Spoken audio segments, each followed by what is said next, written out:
और रावलपिंडी की अदालत ने दोहरे कत्ल के मुजरिम को सजाए मौत और 2 लाख जुर्माने की सजा सुना दी। दीगर दिफात में भी 25 साल कैद और 3 लाख जुर्माना अदा करना होगा। उधर मुल्तान में खातून के कत्ल के मुजरिम को सजाए मौत और मकतूल के वर्सा को 5 लाख रुपए मुआवजे का हुक्म सुना दिया।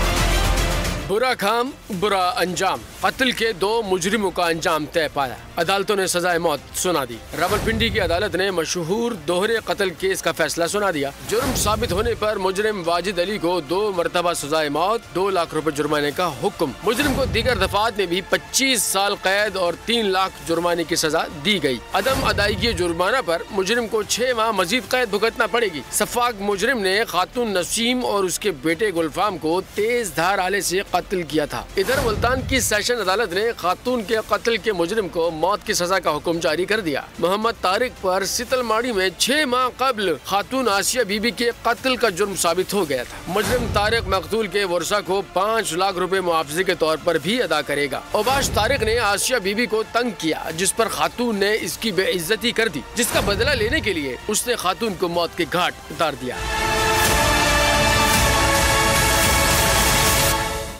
मुल्तान में तेज रफ्तार बस ने